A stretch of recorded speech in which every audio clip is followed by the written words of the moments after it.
Hello friends, recently we came across a case of disputed will यानी कि जाली वसीयत का एक केस हमारे सामने आया जिसपे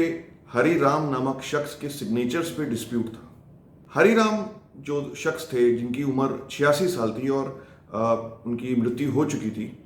उनके परिवार वालों का ये कहना था कि ये जो वसीयत है इस पे जो सिग्नेचर हैं ये हरिराम जी के नहीं हैं और उनके किसी दूर के रिश्तेदार ने नकली वसीयत बना दी, नकली सिग्नेचर करके हरिराम जी के। डिस्प्यूटेड सिग्नेचर को, जिस पे डिस्प्यूट था, उस सिग्नेचर को अच्छे से एग्जामिन करने के बाद फिर हमने हरिराम जी के पुराने बैंक डॉक्यूमेंट्स पे कुछ सिग्नेचर्स मांगे जो कि उनके एडमिटेड सिग्नेचर्स कहलाते हैं। जब हमने उनके एडमिटेड सिग्नेचर्स को ध्यान से एग्जामिन किया तो हमने ये पाया कि हरिराम जी एक सेमी लिटरेट पर्सन थे। वो स्कूल की प्रारंभिक शिक्षा भी नहीं ले पाए और उनको सिर्फ अपना नाम ठीक ठाक तरह से लिखना ही आता था। चूंकि वो एक सेमी स्किल्ड राइटर थे, वो अपने सिग्नेचर्स काफ़ी स्लो स्पीड में लिखते थे और काफ़ी टूटे फूटे स्ट्रोक्स होते थे। जब हमने हरिराम जी के पुराने सिग्नेचर्स, जो उनके एडमिटेड सिग्नेचर्स थे, जो उनके असली सिग्नेचर्स थे, उनका मिलान डिस्प्यूटेड विल यानी कि जाली वसीयत के ऊपर जो सिग्नेचर्स थे उनके साथ किया तो हम आश्वस्त हो गए कि जो वसीयत है उस पर जो हस्ताक्षर हैं, जो सिग्नेचर्स हैं, वो वाकई जाली हैं। अब सवाल ये होता है कि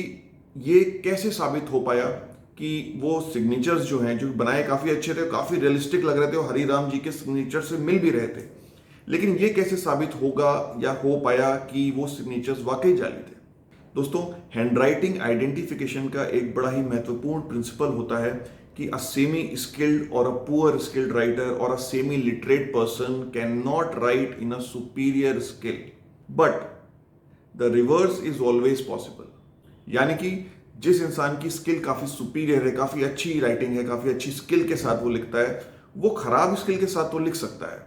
लेकिन एक जिसकी स्किल बहुत ही पुअरली डेवलप्ड है, उसकी स्किल ज़्यादा अच्छी नहीं है या सेमी स्किल्ड है या उसको अपना नाम ठीक से लिखना नहीं आता, उसकी स्किल इतनी सुपीरियर नहीं हो सकती। तो हुआ कुछ ऐसा कि जब जिस फोर्जर ने वो जाली वसीयत बनाई, उसने इस महत्वपूर्ण बात पे ध्यान नहीं दिया और उसने अपनी स्किल में, जो कि सुपीरियर स्किल थी, उसने उसी स्किल में हरिराम जी के सिग्नेचर्स को फोर्ज किया, उनको वैसा ही हुबहू बनाया। लेकिन इस प्रिंसिपल के चलते हम ये साबित कर पाए कोर्ट में कि जो उस वसीयत पे हस्ताक्षर थे वो जाली थे और वो एक्चुअली में हरिराम जी के नहीं थे। तो दोस्तों, होता क्या है कि कई बार हम कोई भी सिग्नेचर को देखते हैं और हम